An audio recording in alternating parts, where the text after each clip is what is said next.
monde, aujourd'hui on se retrouve pour une nouvelle vidéo. Parlons un peu, ça faisait très longtemps que j'en avais pas proposé pour problème de temps principalement. Et aujourd'hui, comme vous le voyez, j'ai deux guests avec moi d'honneur. Donc en premier, celui qui est en pleine forme, il est à fond sur la vidéo. Hugo, que vous connaissez tous, qui est mon bébé, et Stéphanie, que vous connaissez sûrement, qui est la créatrice d'Ikati, que je laisse se présenter un petit peu. Bonjour à tous, donc j'ai lancé la marque Ikati il y a bientôt 2 ans maintenant. Et l'idée, c'était vraiment de partager ma passion pour la couture et puis l'envie de transmettre aussi une expérience dans la mode enfantine, parce que j'ai travaillé super longtemps dans la mode. Et voilà, donc après, on s'est rencontrés avec Lise parce que moi je faisais des collaborations, je développe des modèles. Alors j'en ai développé par exemple avec Isa du Labo d'Isa en Belgique, avec Julie Jolie Bobine à Paris. Et enfin, avec Fanny Petite Chose à Bordeaux. Alors on s'est dit, finalement, il y a des gens beaucoup plus près aussi. Et puis, j'ai rencontré Lise sur les réseaux sociaux d'abord, via son podcast. Et puis ensuite, on s'est croisés via Artesane, puisqu'on a fait toutes les deux des cours sur Artesane. Et un jour, Lise, on s'est finalement rendu compte qu'on était toutes les deux à Lyon. Et Lise était passée à l'atelier pour acheter du tissu. Et puis surtout, tu cousais beaucoup d'Ikati. Oui, Hugo a été beaucoup. J'ai commencé d'abord avec le patron Marcel pour Mathias, qui a été la première fois où j'ai cousu pour Mathias, que ça n'intéressait pas du tout. Et grâce à Marcel, ça lui a bien plu parce que ça permettait de... c'est lui qui choisissait les tissus, donc il était super content. Puis quand je suis tombée enceinte d'Hugo, j'ai activement cousu du Ikati, puisqu'il a été habillé quasiment exclusivement en Cordoba et Lisboa pendant de nombreux mois. Et ça continue.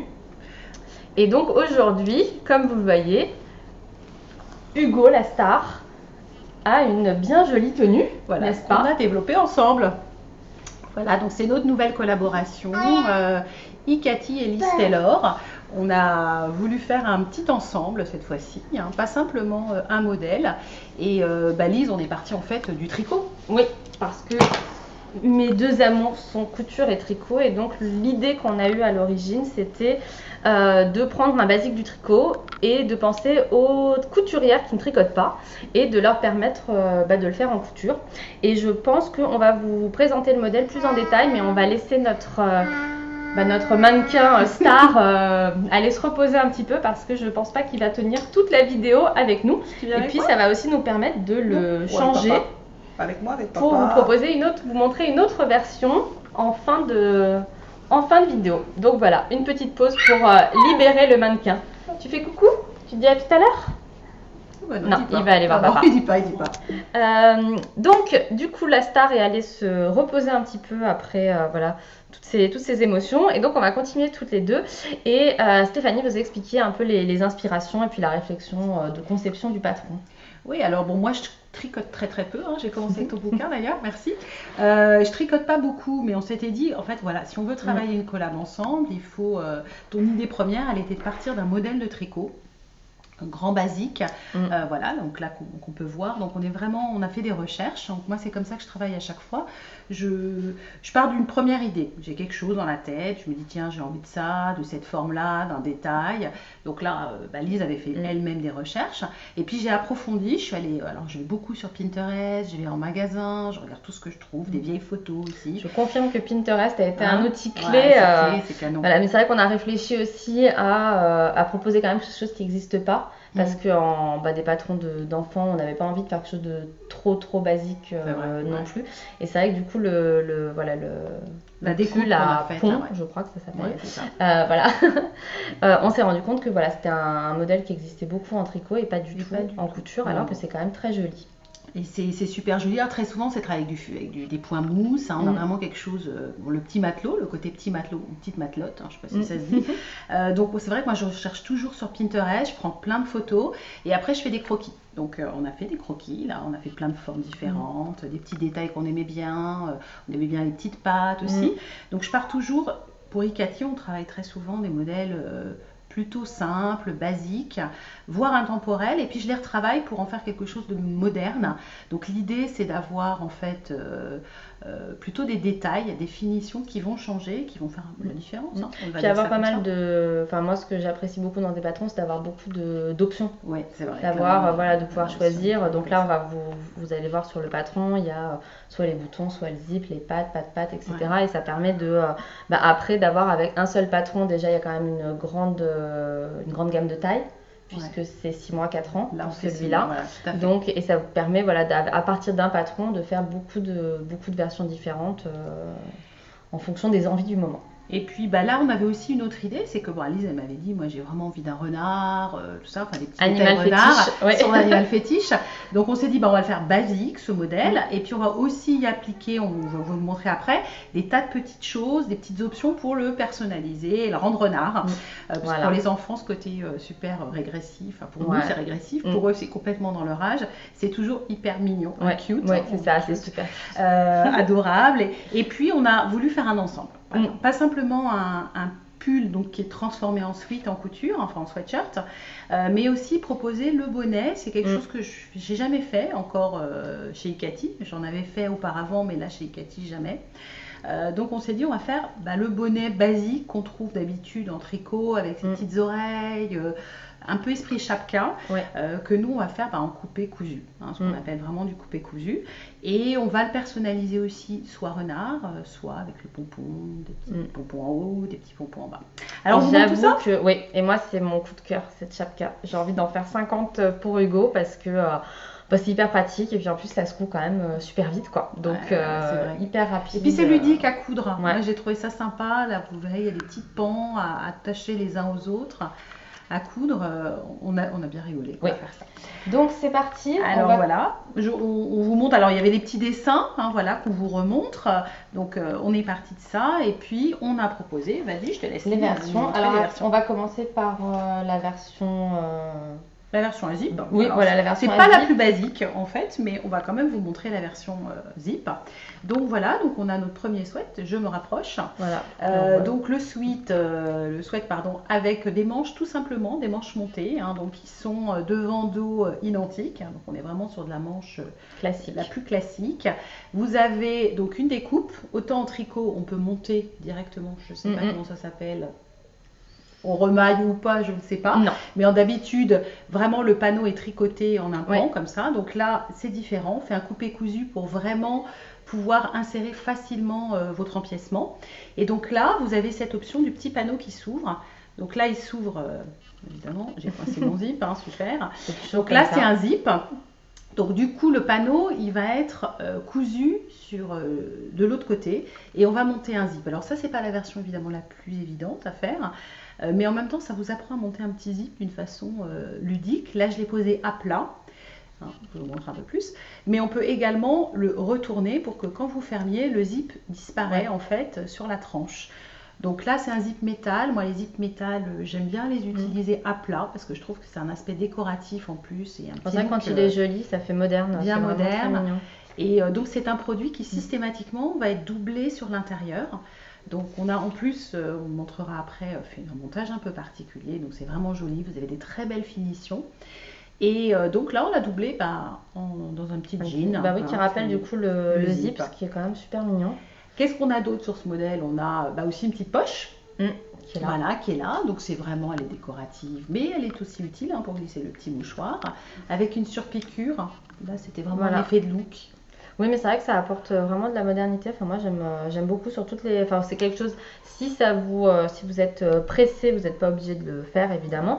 Mais moi, c'est vrai que sur les versions que j'ai cousues, je l'ai toujours mise la poche. J'aimais beaucoup ce détail de la surpiqûre. Et on vous propose aussi des détails de petites pattes comme ça sur le côté, une petite ouverture. Alors c'est vraiment un effet décoratif. Bon, pour l'enfilage c'est encore plus facile, mais en même temps c'est plutôt décoratif qu'autre chose. Et cette patte, donc vous la cousez en fait à part. La petite patte en rabat, elle se détache des deux côtés. On peut même l'utiliser dans l'autre sens et laisser la fente ouverte.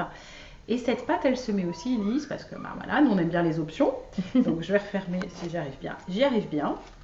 Notre zip, la patte, elle peut se mettre également ici, en fermeture. Donc auquel cas, là aussi, vous êtes cousu. et la pâte vraiment va permettre l'ouverture du produit pour l'enfilage. Alors je voulais préciser un petit truc sur le zip, hein. C'est que le zip en fait il va être cousu un tout petit peu plus haut hein, pour éviter que la partie métallique ou plastique de votre zip soit prise dans la couture bien sûr. Donc ça réduit un tout petit peu le passage de tête. Sinon il fallait descendre la découpe, c'était moins joli. Donc voilà, les enfants à grosse tête, hein, parce que ça arrive, hein, il y en a qui ont des belles petites têtes. Comme le mien. Voilà. Ça passe moins facilement ou des fois ça passe sans problème. Et puis donc moi je vous invite à vérifier d'abord bien son tour de tête hein, avec un mètre pour vérifier par rapport à notre tableau qu'on est dedans ou pas. Et puis sinon vous privilégiez les options pattes ou les options boutons. Donc on va vous montrer une version que j'ai cousue. Alors je m'excuse, je me rends compte que la caméra n'arrête pas de faire la mise au point. Je pense que c'est parce que la lumière est catastrophique aujourd'hui. On s'était donné rendez-vous aujourd'hui pour la petite histoire parce qu'il devait faire beau. Et il fait dégueulasse. Voilà, il n'y a pas d'autre mot. Il pleut, il fait gris. Donc voilà. Donc bon c'est comme ça. C'est la vraie vie. On n'y peut rien. C'est ça. Oui, en ce moment. Donc je vais vous montrer la version que moi j'ai cousue s'il veut bien. Donc j'ai utilisé un petit sweat popcorn de chez Ikati. Et là c'est la version avec la pâte boutonnée. Donc c'est la version on va dire la plus classique, on a commencé par le zip, mais bon c'était on va dire la base du modèle, c'était celle-là. Donc là pour passer la tête pour le cou, alors là il n'y a aucune difficulté. Déjà en ouvrant 2 boutons on a une grande ouverture, et alors si jamais on ouvre les 4, là limite ma tête passe hein, donc donc voilà, donc on a une doublure sur l'intérieur, donc vous voyez que c'est hyper propre au niveau des finitions. Et moi j'ai fait une version plus simple, donc j'ai fait la poche. Je m'éloigne un peu parce que ça sature à mort, donc j'ai fait la poche. Par contre j'ai fait des fermetures, une fermeture classique de l'autre côté, donc sans la pâte. Et pour vous impressionner un peu en mode égo, je vais vous montrer les magnifiques raccords que j'ai fait sur mon sweat parce que j'en suis très fière. La fille qui passe 2 heures à faire des raccords de popcorn. Hop. Et vous entendez, je ne sais pas si vous entendez dans le fond que la star n'est pas contente. Je pense que la star n'est pas contente de ne plus être sur le devant de la scène, j'imagine, où la star va aller se coucher en fait. Donc voilà, donc ça c'est la petite version que moi j'ai déjà cousue pour Hugo. Et c'est vrai que ça fait un petit peu garçon parce que là c'était pour Hugo, on les a fait, il s'appelle Hugo le modèle. Après vous pouvez évidemment le faire dans des modèles filles, en version fille, il suffit d'adapter simplement le tissu lui-même, la couleur. On n'a pas parlé de matière d'ailleurs, on en parlera peut-être après quand on aura présenté le petit bonnet aussi. Mais je voulais vous présenter aussi une finition qu'on a souhaité faire. Donc là je l'ai fait sur un petit échantillon pour que vous voyez bien. Je ne sais pas si on voit bien. Si tu veux, je montre. Voilà. Donc en fait, vous avez la pâte, hein, toujours, enfin le panneau. On a fait en fait des coutures, des doublures en fourreau. Alors Lise m'a appris, ça s'appelait aussi la technique du burrito. Voilà. Ça c'est pour les jeunes. Moi je suis un peu moins jeune, alors le burrito, non, mangeais pas. En fait, ce qui était drôle, c'est quand Stéphanie m'a expliqué, oui, on fait une finition en fourreau. Je me suis dit, j'ai jamais entendu parler de ça. Je me demande bien ce que c'est. J'ai hâte de découvrir. Puis quand j'ai vu qu'en fait c'était qu'on roulait comme quand on fait une chemise, je me suis dit, ah, mais c'est la technique du burrito. Voilà. Ce qui fait moins classe quand même. Je pense qu'en tant que couturière, ça fait un peu plus classe de dire, oui, j'ai fini mon sweat en fourreau. Ouais, c'est pas académique, mais c'est pas grave. En même temps, tu as raison, on apprend la couture. Donc, le principe de la couture en burrito ou en fourreau, c'est qu'en fait, toutes les marges de couture sont enfermées à l'intérieur entre les épaisseurs. Donc, c'est super propre, hein, vous n'avez rien du tout. Bon, là, en plus, c'est très clair. Vous voyez, donc là, ça c'est vraiment très très joli. Donc, on vous apprend à le faire. Il y a une petite vidéo, on n'a pas parlé, on en parlera à la fin. Donc vous voyez bien là derrière c'est super net. Donc tout est hyper et le propre. devant ensuite, donc les panneaux sont pris eux en fourreau également. Là je les finis à la main parce que j'aime bien finir à la main de temps en temps. Il y a juste cette partie là évidemment avec le panneau qui va être surfilé simplement, surjeté. Mais c'est vraiment des jolies finitions et puis on est contente. Voilà, oui, on voulait qu'il y ait du... Enfin moi, vous le savez, c'est ce que je dis toujours, c'est que dans tous les épisodes de podcast, j'en parle. De temps en temps, on a envie de faire des projets très rapides. On va se coudre un t-shirt, ça va prendre 1 heure. Mais moi, la majorité du temps, j'aime bien enfin, je soigne toujours les finitions pour que ce soit aussi joli à l'intérieur qu'à l'extérieur. Et c'est vrai que là, voilà, sur ce modèle, pour avoir un beau rendu, de toute façon, il fallait le faire comme ça. Enfin, ça nous aurait pas satisfait de toute façon, puisqu'on est toutes les deux un tout petit peu perfectionniste. Donc voilà, on voulait que ce soit parfait. Après, il n'y a rien de compliqué en soi. C'est pas. Non, alors nous on l'a mis en niveau intermédiaire parce que c'est vrai que d'habitude, hein, enfin, tu m'arrêtes si je me trompe, mais je fais quand même beaucoup de modèles simples et très faciles pour les débutantes. Et puis il y a aussi des couturières qui m'ont dit, nous on aimerait bien apprendre un peu plus, voilà, aller un peu plus loin. Donc c'était vraiment notre sujet avec Lise, c'était de proposer quelque chose de ludique quand même à faire et qui vous apprend des nouvelles techniques. Hein. Donc là, on apprend le montage au fourreau, on apprend à monter un panneau devant, à bien le positionner, on va apprendre la pose de zip. La pose de zip, c'est quand même quelque chose d'un petit peu particulier. Même créer si les pattes sur le côté aussi. Comment on crée les petites pattes et puis comment on fait un petit bonnet et qu'on le double. Parce que ça, c'est quelque chose. Tiens, je te laisse présenter, parce que c'est le tien. Il y a le bonnet. Voilà, et le bonnet, c'est super simple. Donc surtout, donc là c'est la version basique. Après moi j'ai fait aussi une version renard, donc qui nécessite un tout petit peu plus de minutie pour celle-là, pour bien réussir les empiècements.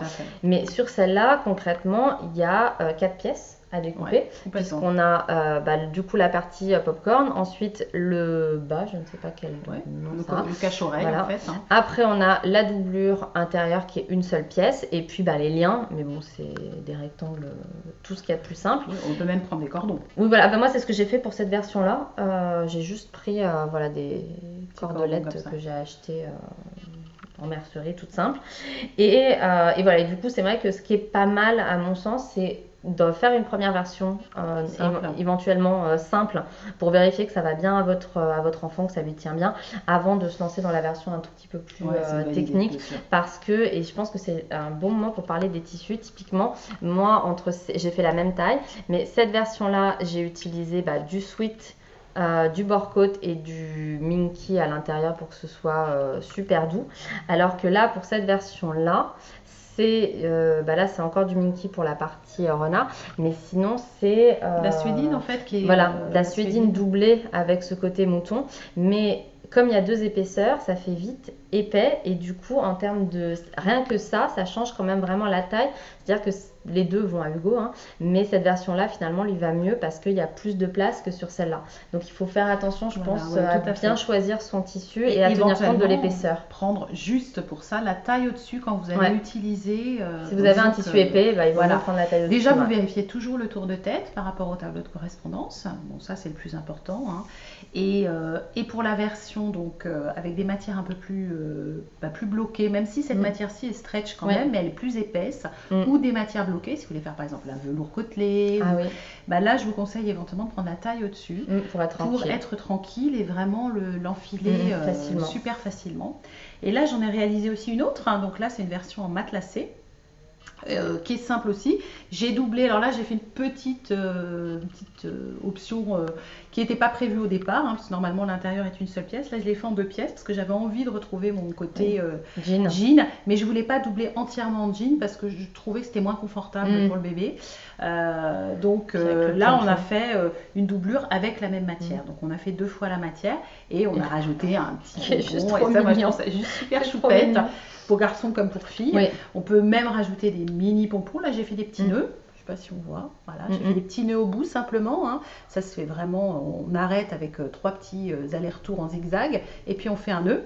Donc il y a vraiment plein d'options en fait. Hein, exactement. Et sur les matières du sweat, parce qu'on a parlé du sweat. On dit sweat en anglais. Oui. Voilà, donc sweatshirt. Mon mari me reprend tous les jours. Donc moi je recommande de toute façon sur l'extérieur de la maille, parce que c'est quand même un produit, c'est pas complètement ouvert, on n'est pas sur un gilet, on n'est pas sur une veste, donc utilisez quand même une maille, donc jersey épais, donc sweat, qui peut être gratté ou non gratté. J'en profite pour en parler parce qu'on me pose souvent la question.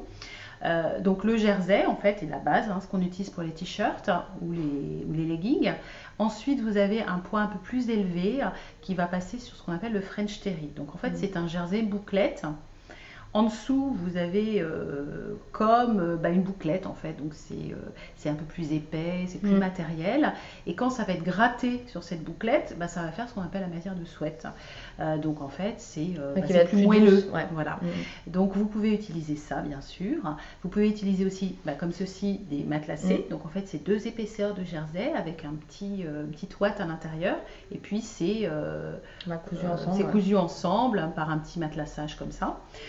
Vous pouvez utiliser aussi de la matière doudou, de la minky, etc. à l'extérieur sans aucun problème du sweat. Là, on pourrait imaginer tout à fait que ça, c'est fait en doudou. On peut utiliser, alors je recommande donc pas de velours, autant on peut faire la chapka toute seule en velours. Donc on a prévu d'ailleurs dans les tableaux de besoins tissus le bonnet tout seul, le sweat tout seul ou le sweat plus le bonnet dans la même matière. Alors vous verrez, c'est pas les mêmes consommations. On peut pas faire sweat plus bonnet égale sweat plus bonnet en fait, parce que quand on coupe tout dans la même matière, on optimise, on a un plan de coupe qui optimise vraiment, donc c'est un petit peu moins d'utilisation de matière. Donc dernier point aussi, c'est la doublure. Donc la doublure, autant pour le bonnet, moi je recommande plutôt une doublure, en tout cas si elle est totale en maille, c'est plus confortable, ça adopte mieux la forme de la tête. Autant pour cette partie-là sur le sweat, donc c'est vraiment que la partie du haut. On va utiliser alors soit un jersey aussi, surtout pas des doudous là pour le coup là à l'intérieur ça va être compliqué de bien faire. Ça va être un peu trop épais, ça va être un peu gênant à l'intérieur. Ça va tenir chaud en plus. Donc plutôt une matière fine en tout cas.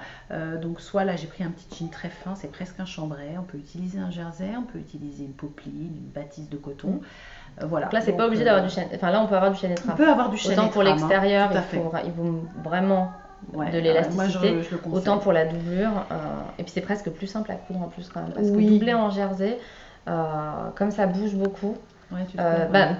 Je trouve que ça, en tout cas, quand je l'avais déjà fait pour une robe où c'était très joli, c'était la Eliana. Bref, ça n'a pas d'importance. Mais par contre, pour la finition en fourreau, il faut vraiment bâtir. Parce que sinon, on risque d'avoir. Si on tire dessus, ça va mal se positionner. Enfin, voilà. Moi, en tout cas, j'ai fait plusieurs versions et j'ai toujours utilisé du coton. D'accord. Alors, moi, je l'ai testé avec aussi ce tissu. Donc, c'est une suédine stretch avec déjà doublé de mouton. Donc ça fonctionne, c'est-à-dire que vous pouvez faire le sweat comme ça et à ce moment-là on le double pas du tout par contre. Donc ça va vous faire, en fait c'est une matière qui se coupe à cru et qui s'effiloche pas, donc ça c'est génial. Moi je la propose aussi sur le site, mais vous pouvez la trouver sur plein d'autres sites. L'avantage c'est que vous gagnez vachement de temps parce qu'en fait il n'y a pas de doublure à faire. Le petit empiècement devant il va être coupé à cru, vous mettez vos boutons, enfin c'est juste super facile quoi. Donc ça c'est aussi une bonne option. Donc qu'est-ce qu'on a d'autre à dire sur ce modèle aujourd'hui? Donc 6 mois à 4 ans. 4 ans, ouais. On va aller chercher la version Porter Hugo pour la montrer quand même parce qu'il y a ma finition préférée. Donc une mini pause, on va chercher ça. Donc on a récupéré la dernière version qu'on voulait vous proposer que portait Hugo en début de vidéo, la présentation. Et voilà, c'est une version que je te donne le sweat qui est vraiment trop mignonne. Je crois que c'est vraiment ma préférée. Donc la petite chapka renard, voilà, où là on a les yeux qui sont en feutrine. Alors je vais essayer. Ceux qui me suivent savent que la mise au point et moi c'est toujours un problème. Mais donc voilà, donc on a le petit museau et les petits yeux et la finition, mais juste trop adorable. Avec la petite queue de renard dans le dos. Voilà, avec la queue de renard. En fait de la poche, vous voyez, de l'entrée de poche. Après, rien n'empêche de la faire de devant si on préfère. On peut la changer. Mais c'est vrai que moi j'aime bien le détail que ça sorte de la poche en fait. Au début, on s'était même dit qu'on la ferait partir de l'épaule. Mais en fait, voilà, on a changé d'avis, comme si le renard se cachait. Et puis la queue est plutôt plus au niveau de presque des fesses. C'est ça, et c'est juste trop mignon. Et puis là, voilà, c'est une version que j'avais doublée avec un petit lin coton viscose. Donc c'est vachement sympa parce que c'est très souple. Et voilà, donc on a fait pas mal de modèles. Je précise juste une petite chose par rapport à nos modèles. Sur le patron au final, les petits yeux, là, enfin le petit museau, là, ce sera un tout petit peu plus rapproché parce que je l'ai changé. Parce que j'avais envie, je trouvais ça plus joli. Mais je suis quand même très contente de ce modèle. Oui, ils sont super mignons, mais c'est vrai que c'est un peu plus fin du coup. Voilà, ça va être un tout petit peu plus fin au niveau du museau. Et puis voilà, donc tous nos modèles, vous voyez, on a beaucoup de styles, on a motifs, on a de l'uni, on a du matelassage. Je vais aussi préparer une version fille. pour vous montrer, ça fait une très bonne transition au salon CSF. Du coup, vous pourrez venir, je vous avais dit que je serai sur un 3e stand CSF dont je ne pouvais pas parler, c'était la surprise, et ce sera donc avec Icati sur les 3 jours. Je n'ai plus les... C'est jeudi, vendredi et samedi. Et j'ai noté les horaires. La caméra fait complètement des siennes aujourd'hui, c'est ça. Donc, alors ce stand, déjà je précise le stand, donc c'est E047. Ça c'est le stand d'Icati. On est en face d'Atelier Brunette, donc pour ceux qui voient, parce qu'en général on le voit bien, le stand d'Atelier Brunette, donc je serai juste en face. Et en fait c'est tellement le bazar dans mes notes que je ne sais même plus je vous écrirai les horaires où je serai sur le stand chaque jour. Donc j'y serai de toute façon 2 heures le jeudi, 2 heures le vendredi, 2 heures le samedi si je me souviens bien. Le samedi c'est bien noté, c'est de 16 à 18. Le vendredi c'est le matin, donc je pense que ça doit être 10-12. Et le jeudi je ne sais pas, parce que comme tout a changé plusieurs fois, c'est le bazar. Donc on vous appellera, on vous montrera tous nos petits modèles. Les tissus seront sur le stand d'ailleurs, parce que ce ne sont que des tissus que je propose. Après vous en trouverez d'autres chez ACSF, parce qu'il y a un peu l'embarras du choix. Mais en tout cas, si ces versions vous plaisent, vous pourrez les trouver sur le stand. Donc on vous animera un peu, on vous montrera nos modèles, si vous avez des questions évidemment on vous les expliquera, enfin on vous répondra autant que possible. Et puis donc la pochette en fait du patron donc en collab sera disponible sur le stand dans un nouveau packaging, parce que j'ai fait un petit peu évoluer le packaging, vous verrez ça sur place. Ce sera une exclusivité il sort pour le salon. Il sort pour le salon, hein, vraiment. Donc après, on sort la veille du salon, il sera disponible la veille du salon en version numérique aussi. Et puis ensuite, sur ton site, sur le exclusivement, site. Donc c'est sur le site d'Icati. Moi, je ferai une présentation sur mon blog, mais pour acheter le patron, c'est tout chez Icati. Et après le salon, vous le retrouverez aussi certainement chez les revendeurs qui distribuent la marque, donc sous le nom de Icati et Liz Taylor. Voilà. On a aussi proposé un petit kit qui sera disponible sur le salon, a priori que sur le salon. Peut-être qu'après on le redisposera aussi, on le reproposera sur le site d'Icati. Donc c'est vraiment le petit kit renard. Donc vous avez la bonne dimension de feutrine qu'il vous faut dans les 3 couleurs, donc un écru, un noir et un rouille, potiron rouille. Et ça permet de faire et la queue pour le sweat et pour la chapka. Donc c'est valable pour toutes les tailles, parce qu'on a calculé vraiment pour que ce soit disponible pour toutes les tailles. Vous avez évidemment les plans de coupe. Alors il sera en laine, donc c'est du lainage en fait, feutrine, vraiment lainage, donc qui a déjà été feutré par principe. Donc j'ai une petite recommandation, donc vous pouvez le laver, parce que c'est déjà feutré en fait. Par contre, vous évitez le sèche-linge. La laine, elle n'aime jamais ça, le sèche-linge. Oui. Donc vous évitez, si vous faites la chapka renard, vous pouvez laver à programme laine en fait, mais pas de sèche-linge. Voilà, donc ça, ce sera proposé comme ça, un petit kit, c'est tout mimi, avec les dimensions sur le salon. Ça vous fait gagner du temps. L'idée, c'était vous faire gagner du temps. Oui, c'est ce qu'on s'était dit dès le début, c'est qu'en fait, c'est toujours, moi je trouve que c'est toujours compliqué quand on veut faire des empiècements de trouver la bonne couleur et les bonnes quantités, parce que si la feutrine noire, vous êtes obligé d'acheter une feuille grande comme ça, alors que vous avez besoin d'un tout petit bout, c'est toujours un peu, ça fait du gâchis quoi. Donc là, voilà, le kit qui sera sur CSF, s'il en reste peut-être. Oui, je les remettrai après sur le site où j'en referai. Donc là, c'est nous qui les découpons à la main avec ma collaboratrice. Donc ça prend beaucoup de temps. On embrasse Camille. Voilà. J'espère qu'ils seront bien dispo pour le salon parce que j'attends encore la feutrine. Et puis les yeux, sinon vous pouvez aussi les faire avec des petits boutons. Oui, moi c'est ce que j'ai fait. Mais par contre pour le museau, voilà, j'avais pas le kit. Du coup, j'avais fait une. C'était un jersey qui me restait, et puis du coup des boutons.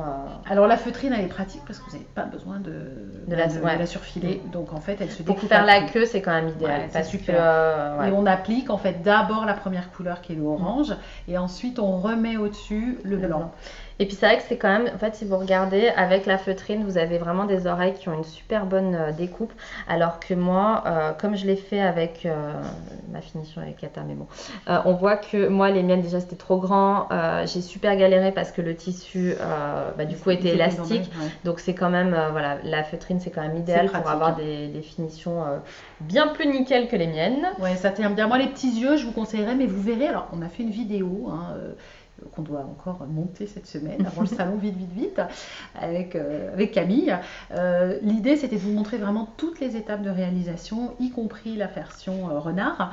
Alors pour les yeux, bon voilà, j'ai juste un petit détail, je préfère les coudre à la main à la fin parce que c'est quand même vraiment une toute petite pièce. Avec la machine vous galérez un peu. Par contre tout le reste se monte à la machine.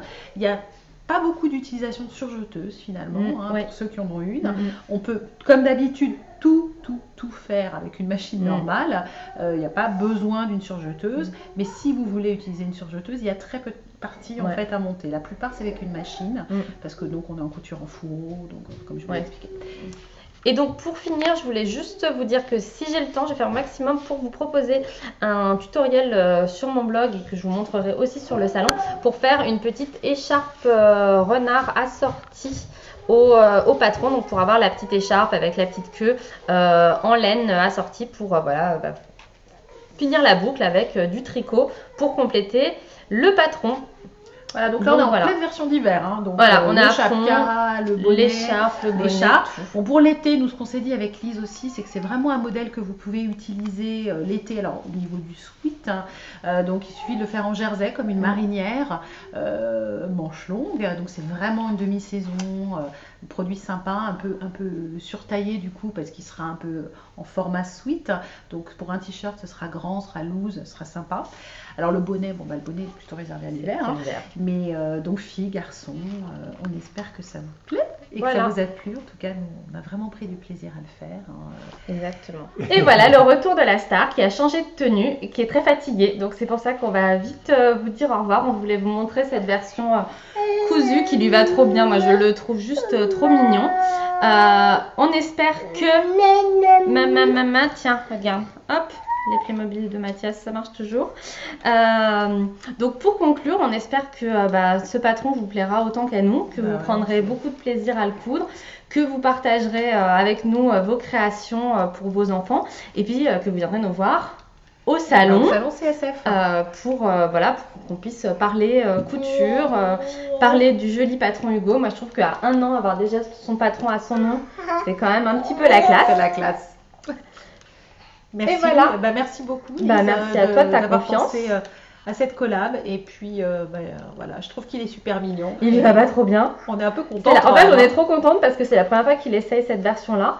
Et du coup, ça me permet quand même de dire que la tête est passée hyper facilement avec le zip.